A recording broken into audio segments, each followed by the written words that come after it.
everybody. My name is Kim Wisner. I'm a dietitian and I'm originally from New York. My husband and I moved here about a year ago, and my background is in clinical nutrition and community nutrition as well. Most recently, what I've been working on is my food blog. So I'll give you guys my website after this, and you can hop on and got some recipes and some nutrition-based blog posts and things like that. So today we're going to talk a little bit about meal planning, grocery shopping, and food prep. And obviously that's like the meat. We'll use meat and potatoes today again. The meat and potatoes of someone's nutrition journey or diet. Today, if I use the word diet, I don't mean diet as in low carb, low fat. I mean just diet and lifestyle, more or less. So for me, I know I'm either super organized or super unorganized, and that's just how I live my life. I'm either, making lists and following them, or I walk around my apartment and I'm like, I haven't cleaned in 3 weeks. What happened? And I know that can be the same for if I'm meal planning or anything like that. Either I'm doing it to the T and following it, or I'm not doing it at all. So I do know that meal planning for me has been the one thing that helps me stay either on budget, on track for what I want to eat, or just in general, making my life a lot easier. So I guess I can't see Madison because the camera's off, but do either one of you do any meal planning or list making for groceries or anything like that? Yeah. there you are. I can turn my video on. Sorry. I was just finishing up work, so I didn't want you to see wandering eyes. I'll let Lindsay go first. Yeah, go ahead, Lindsay. Yeah, I mean, I keep a list on my phone, so I'm constantly adding things to it. And generally speaking, especially being home, I've made, just turn this back around. I've meal planned almost every week. So it's been very helpful. Yeah. And my kids are really good with vegetables, like really good with vegetables. So that hasn't been a problem at all, in our house. A rare breed. Right. They love kale. It's very rare. That's awesome. Good. And go ahead, Madison. I try and sit down on Sundays and just go through some of our favorite recipes. And based off of that, I see what I have in my pantry and I make my list based off of that. So that I'm not buying things that I don't need or things that are going to go bad, because that was one of my big problems previously, was a lot of food waste because I was buying stuff and then I didn't have any way to incorporate it into recipes.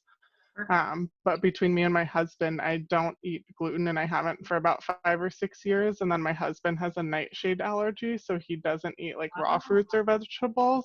But we've been doing a lot more cooked vegetables, so that's been helping. Awesome.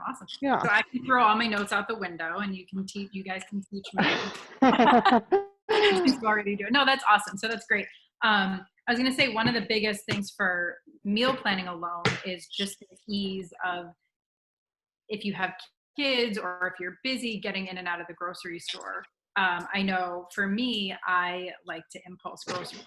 I love grocery shopping. I'm that weirdo that loves looking at ingredients. I'm a dietitian, so that makes sense, but I love looking at ingredients. I love looking at labels.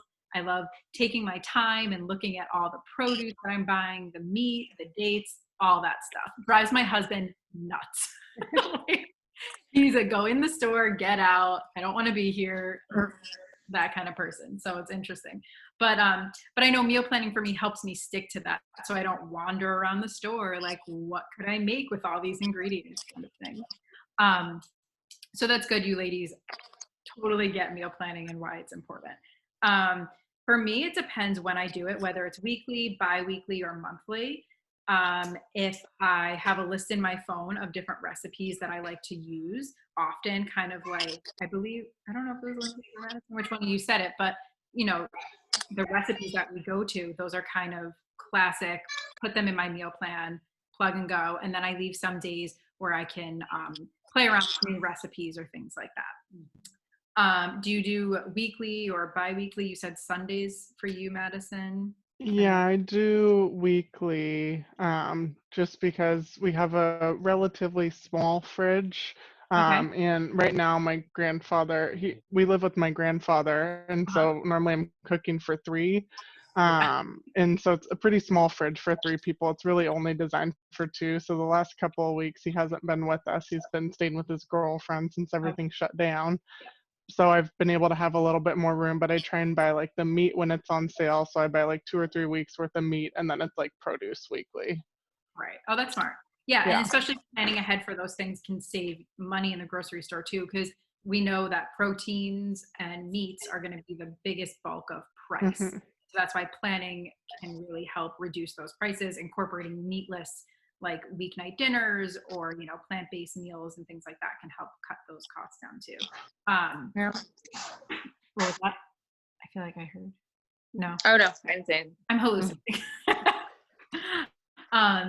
Okay, so for me, what I do is usually now what we're doing, since we're trying to avoid grocery stores, we're doing the shopping on our phones through, I think it's Instacart that we use. And so we sit down and we try and do it for 2 weeks now, just so we can avoid dealing with the groceries. And it's only 2 of us. So, we're lucky in that sense. And so we plan, and what we do for the meal planning piece of it is we take some time alone, and I usually include my husband because I'm like, you're eating this food too. And we use, you could use an app, you could use a calendar, a pad of paper, depends on my mood basically, or Amazon Alexa, anything that works for you. And I like to break it down into 3 categories, like nights, especially when, everyone was going to work and things like that. Now that people are home, we have a little bit more time, which flexibility, which is nice. But I like to break it into 3 categories, and that's my least busy day, my medium busy day, which grammatically doesn't make sense, and the busiest night. And so my least busy days, I will do things like new recipes. My medium busy nights are going to be things like staples that I know that we make all the time and that they're almost no-brainers. And I make more of those so that we can have those on the busiest nights where we don't cook. And that way, for your least busy nights, you get more time to experiment with flavors. If something goes wrong, you can maybe troubleshoot it. On your like normal nights, you can just make those recipes that are quick. And if you make enough of them on your busiest nights, you don't have to cook. And that way it prevents that cooking fatigue, which I know a lot of people get. Does anyone do any planning that includes like eating the same meal more than once? Yeah, I do that because during the week when I was going to work, I have like about an hour commute each way. And so Yeah. when I get home in the evenings, trying to cook and fit in a workout is pretty near impossible. Exactly. So I try and batch cook in the evenings. If I'm making dinner, I'll cook like twice as much dinner. That way I have lunch for a couple of days, or people at home, my grandpa has lunch the next day, that sort of thing. Right. Awesome. I know for me, when I was working in the hospital, lunches and breakfasts weren't that big of a deal for me because my husband and I would wake up and we would do breakfast and lunch together at the same, like make them and prepare them at the same time. Mhm. But dinner, I had a 45-minute commute. So for me, coming home, and my husband always worked later than me. So coming home at the same time, and like you said, trying to fit a workout in and cooking dinner is always so exhausting. And that's when we decided, okay, we're going to make the same meal and eat it for 2 to 3 nights. And I know it sounds boring, but it helps and it gets you through, you cook one night and you don't have to cook the next like 1 to 2 nights. And that's been super helpful when we kind of figured that common sense, like step out for us. Let's see. All right. So grocery shopping, we kind of touched on that a little bit. Right now, are you ladies going into the store or are you shopping through like an Instacart app or anything like that? I'm going into the store just because I tried doing Instacart and it looked like they were booking out a week or 2. And so I always like picking out my produce. I'm always picky Yes, with that. I totally understand. How about you, Lindsay? Yeah, I'm going into the store too. So we're kind of unique in the way that we have a trailer and we go away. We've gone away, I think 3 or 4 times during this whole pandemic. And it's hard because my husband will be like, all right, we're going away in 2 days. And when we're away, like we were just in Arizona where we're like in the middle of nowhere. And so I need to have all the food, and I like to cook really well when we go away. Right. So I need all the ingredients. So it's like, we're going to the store. Yeah, and that's fine. And it's fine because it works for you and it's your routine, and that totally is fine. So obviously like Instacart can be one of those things that can help like reduce those, like the time crunch or things like that. However, what I don't like about it is kind of like what you said, Madison, is how I like to look at my produce and I like to touch it and feel it. And you know, the last delivery we had, half of what we received on Monday is already bad. And for me, that's so devastating because we have all these plans. And then when it doesn't go to plan, you just kind of have, okay, what's our backup? What can we do instead? And so that's kind of where the prepping piece comes in, is you can always like shift things a little bit. But that's why going into the store, I do like that too. I miss grocery shopping. But it is nice and easy just to like get it delivered for us now. So let's see. Okay, so has anyone heard the term shopping the perimeter of a store? Yeah, that's like my motto. Yeah, that's good. Yeah. You guys already know everything. That's good. No, shopping the perimeter is good. It used to be where everything fresh was on the perimeter, from fresh produce to fresh bakery, meaning like, you know, the bread, and fresh like meats and poultry, butcher shop, all that stuff. It kind of, I don't know if you've noticed over time, things that maybe would catch a child's eye are creeping into those sections. Like they'll put a bin of like the travel cup of Oreos or something. They'll put those on the perimeter. And that's how they get the kids to be like, oh, I want this, or something like that. So shopping the perimeter is always usually like my first recommendation, and then we go from there. So it's good that you ladies already do that. But avoiding the aisles isn't always the best thing, because you can find your dry goods, your whole grains, and canned goods, frozen things, all sorts of different foods with high nutritional value as well.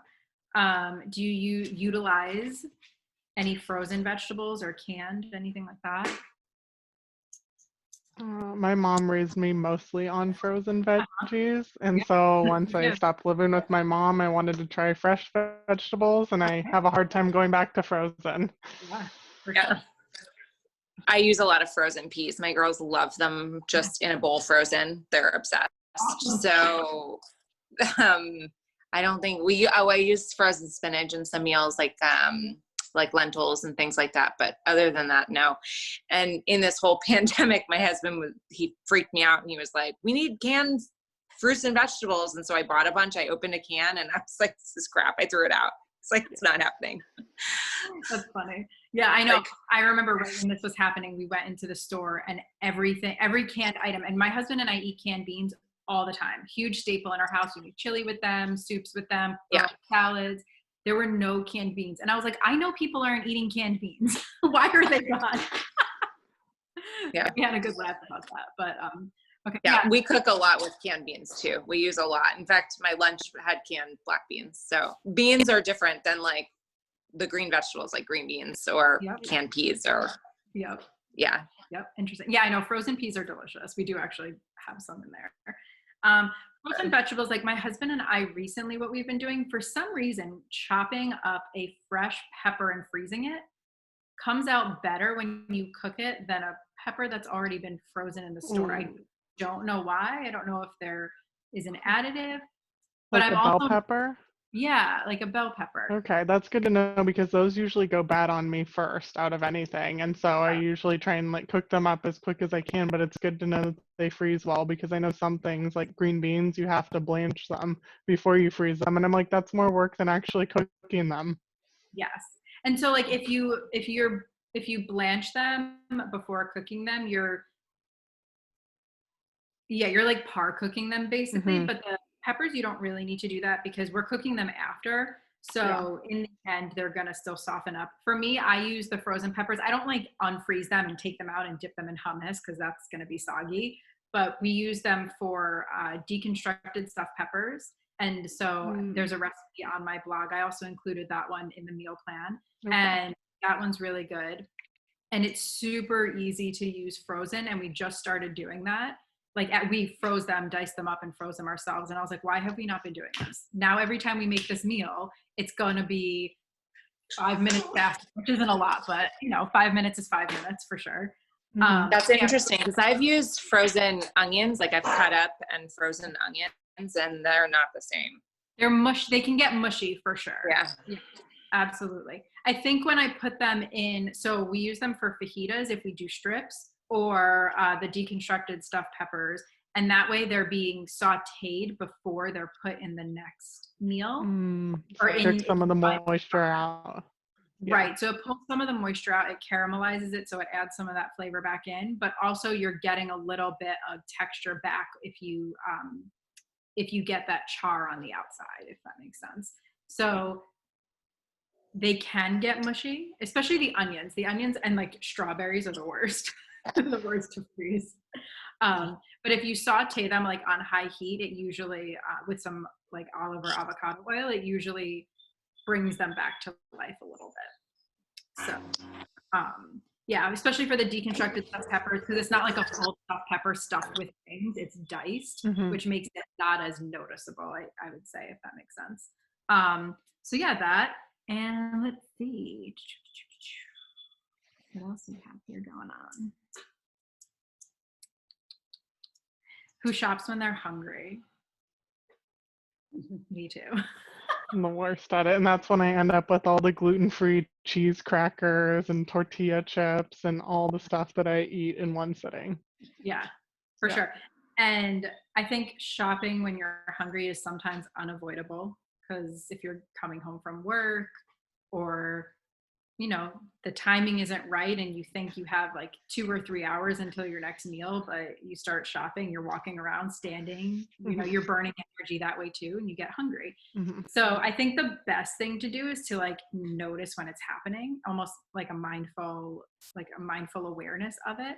Because I found when I didn't notice it was happening is when I was buying foods based off of the hunger, versus when I realized I was grocery shopping hungry. I was like, wait a minute, I'm hungry. That's why I want the Cheetos, or that's why I want the fruit roll. I don't like the texture of fruit Ice roll, cream. but that was the first thing that popped into my head. Yeah.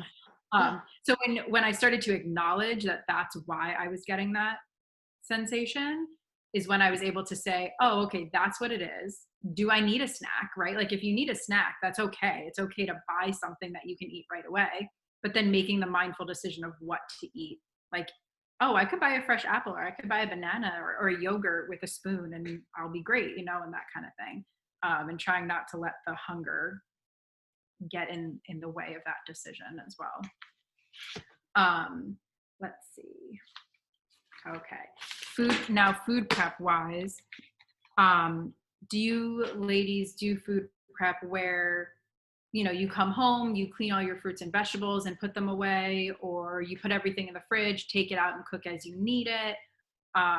Batch cook? What kind of things do you ladies do? I try and prep like vegetables the day before if I can, or meat that I need to cut up. That way it's like ready for dinner the next day and I can just throw it in the pot and cook it. Like I've been doing a lot of Instant Pot, so it works perfect for that. But usually it's like take it as I need it. And that's fine too, yeah. Yeah, I'm the same. I just feel like when I get home from the grocery store, it's just this mad rush, and so everything just gets thrown in the fridge. Like it's just like kids are in my face, and especially here, it's just like they need something, or you know, homeschooling and whatever. So it just gets kind of thrown. But I do a lot of batch cooking, and I do like since I've been home. Well, I'm always home, but now home like here. Like I've already cooked my spaghetti squash for dinner. So it's in the fridge, it's ready, and cut up the onions. So like when dinner comes around, it's ready. Exactly. That's perfect. And finding the time to do it when it's helpful for you is important. Right. If I'm sitting here saying, oh, you know, like the day, like every Sunday, chop all your veggies for the week, like that's helpful only if it fits in your schedule, right? Like I always say, oh, I'll do this, this, this, and this, and I never get to it because that's not practical for my life. I do think like some meal prep, like you said, you know, cooking when you have an opportunity to helps you later on when dinner time is ready and you have the kids screaming in your face, or, you know, your attention's being pulled in multiple directions, things like that. So I think that's really good too. When it comes to batch cooking, I think that's really smart as well, getting as much done, like we talked about before, planning for multiple days. Something that I personally like to do a lot, since there's only 2 of us, so we are fortunate that way. If we batch cook, like we made meatballs 2 months ago, and we made 4 servings of meatballs and froze 2 servings of them. And so when we cut our onion yesterday from our grocery shopping and it was black on the inside, to our surprise, we were, oh, do we get takeout? Oh, no, wait, we still have frozen meatballs that we can use and frozen pesto. And so that's another good thing that I like to recommend. If you have some extra food that you think will freeze well, you can always throw that in the freezer for a rainy day situation or a stressful day. Or I guess a sunny day would be a better analogy. Oh, I've totally been doing that because I've made some soup on like warmer weeks and we don't want to eat soup when it's warm outside, so I'll just freeze it for later. Yeah. The soup freezes super well. It does, and which is always surprising to me that it freezes well. Yeah. So nice. Good stuff. So that is pretty much all I have to say on the food prep and grocery shopping piece of it. You ladies knew so much. So you were probably like, why is she talking to me about stuff I already know? I learned that I could freeze bell peppers. There's always something new. There you go. It's perfect. I did learn about the bell peppers. That's pretty amazing information. That's really good. But it's also it's good to know that like what I'm doing is what everybody else is doing too. I freeze a lot of meals, but yes. I'm lucky. I have 2 freezers. I have 2 fridges. Like I'm awesome. I always say to my husband, when we get a house, I want a large freezer. Like I want, because we freeze so much. A deep freezer. Yeah, and Lauren knows like our freezers are a decent size, but you know, when you're meal prepping for the future, it's okay. There's only so much. I cut up the other day, our avocados were going bad and we had like 3 or 4 extras and I diced up avocados. I threw cilantro in there and I squeezed lime juice on top of it and I put them in individual cartons or individual plastic containers, and now we have like a guacamole packet ready whenever we want to take it out or whatever. So avocados freeze well too. That's good to know. I didn't know that. That's very good to know because we always have lots. Yes, if you're using them for smoothies or guacamole, they'll freeze well. If you want, or like avocado toast, if you want to like dice it, it's gonna be a little bit mushy, obviously, because freezing it like bursts the water in there. But yeah, so that works well too. I'm gonna pull up the meal plan real quickly. I'm gonna try and share my screen. I think either Lauren or I will get this to you ladies. Yep. One thing about it, let's see.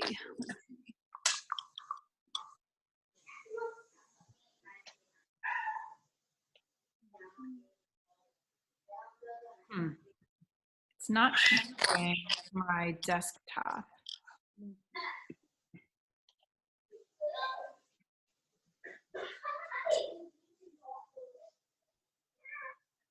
You know what? While you're doing that, I have a question. Yep. So I do the intermittent fasting.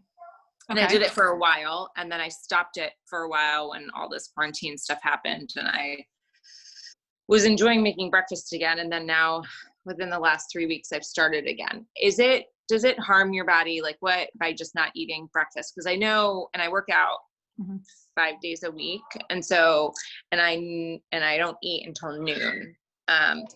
So after I'd started the intermittent fasting, I noticed if I did happen to eat something and then I worked out, I just would get the sensation of the food just kind of coming back up and I was not feeling well. So I've just kept going with that. Okay. So am I, like, as a dietitian, like, am I doing something bad by just continuing with the intermittent fast? No, I don't think you are. I think that's like a deeper topic for sure. I can give you a quick answer. Sure, quick answer is great. Is so personalized that it depends on, your history, your medical background, anything like that. It's not inherently bad to do. I think it depends on the length of time and how long you've been doing it. With intermittent fasting, if you're working out before you eat, that's where I get a little concerned because of low blood sugar and blood pressure and things like that can drop. And so that's where I get concerned. If you're eating before you exercise, it depends on how long or how many minutes before you exercise you're eating. So if you're not used to eating breakfast for a certain period of time and then you eat something and then you're jumping up and down or flipping your head over, you can get a little reflux. Yeah, it's even like if I eat an hour or 2 hours before. So for like the 10:30 class, if I ate at 8, I'm still feeling like the food is sitting in my stomach. That's interesting. So I feel much better when I don't eat, and I still have energy. I don't drink coffee. I don't eat caffeine. So, and then I think you're probably a good example of someone who is okay intermittent fasting, because there are people who are like, I just don't feel good. And I think that's that, like, listening to your body is important. If eating before you work out, maybe just try like a half a banana or something if you want to like give yourself a little extra before you work out, and you can try that and see if that works. But it could also be the types of foods and things like that as well. But listening to your body is the most important thing that you could do for sure. Okay. Good answer. Yeah. Let me see. Oh, I found it. Okay, it worked. Okay, cool. All right. Does everyone see this? Yep. Okay, awesome. So this is the PDF that Lauren or I will send your way. Basically, it just goes over, in it, it's a 7-day meal plan. However, since we kind of talked about spacing your meals out and cooking more than, one day at a time, you could easily make this a 2 or 3 week meal plan. Don't force it. Don't eat foods that you don't like to eat. If you decide to try this meal plan and you don't like oatmeal, don't force yourself to eat oatmeal. If you don't eat breakfast, you don't have to force yourself to eat breakfast. I think the one thing with the intermittent fasting is making sure that what you eat in the non-fasting period is still high quality, high nutritional value foods, which sounds like you are already on that path. So that's great.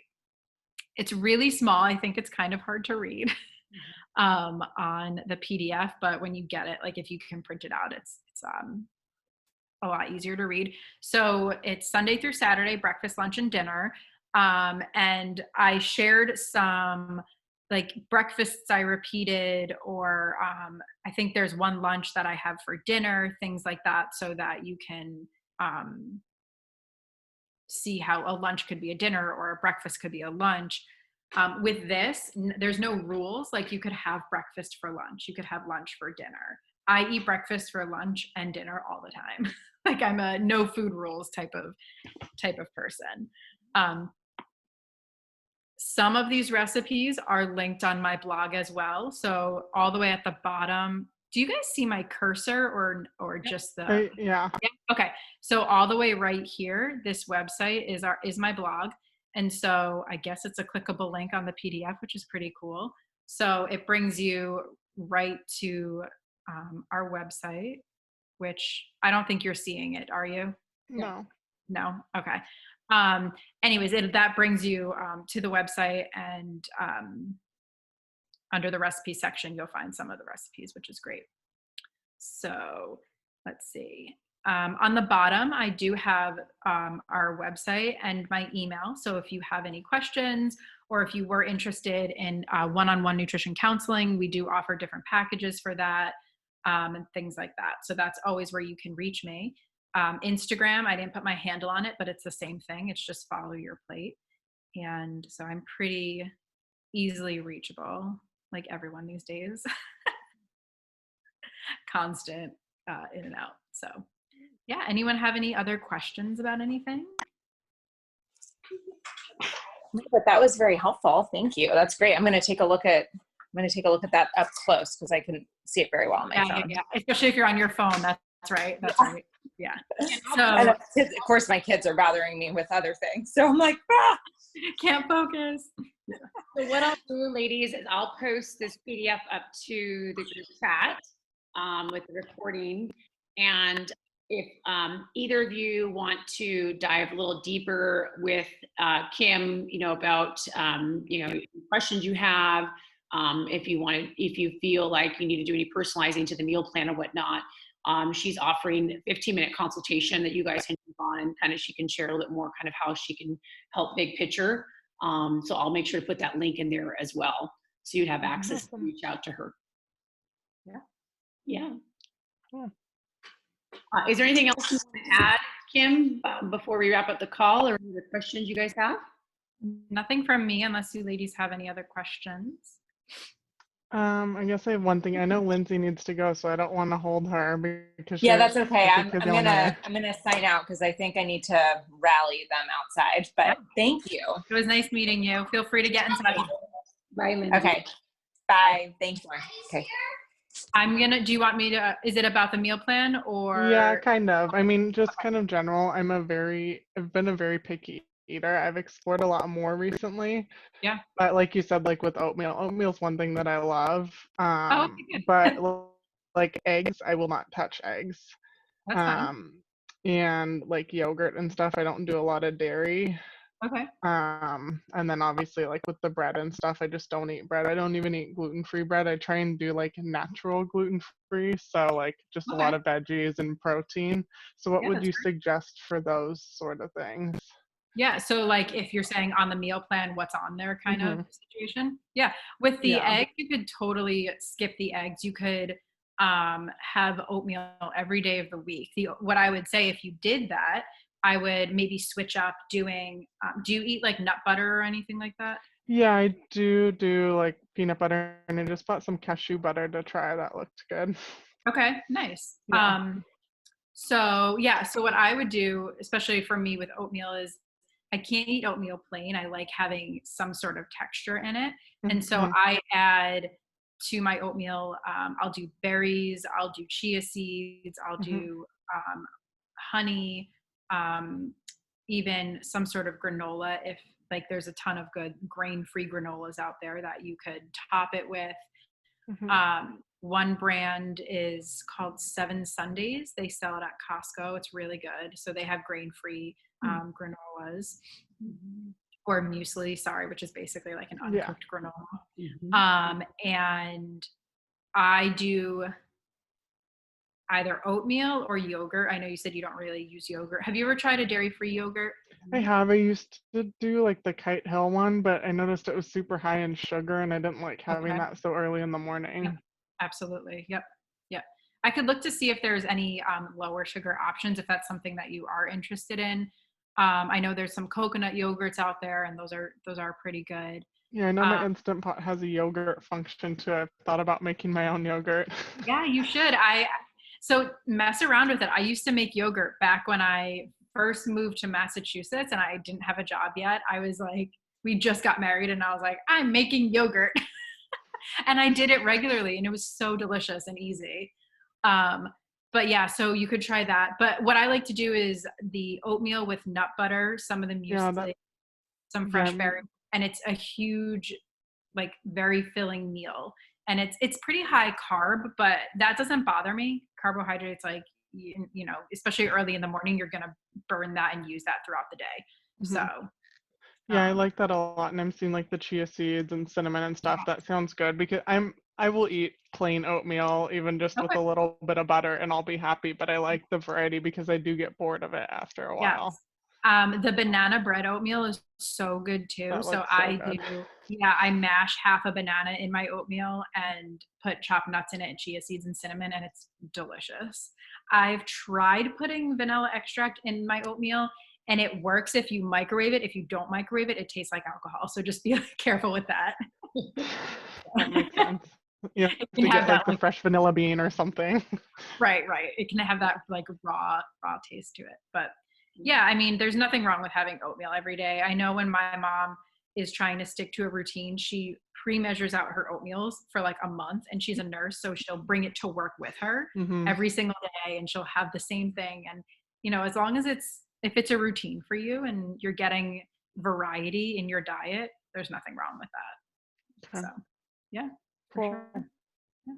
Yeah. Yeah, skip the eggs if you don't like eggs. Yeah, I've I mean I'll eat them in like fried rice and in Right. soups and stuff, but and in my cake. Yeah. But Is it a besides that, texture thing? Yeah, it's a texture thing. I've always been really weird with textures. I don't know if it's like my mom didn't feed us enough weird foods, but my mom and my sister aren't picky at all. And then there's things that I just won't even touch. So I hate applesauce, so I get it. I like applesauce, but I didn't used to like onions, and now I like sauteed onions are like my favorite thing ever. Like Yeah, balsamic vinegar and sauteed onions. no, I could eat a giant bowl of that. yeah, sounds now I'm craving caramelized onions, and we don't have onions. Yes.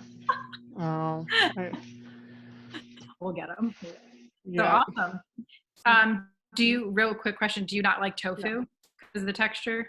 I've never tried tofu.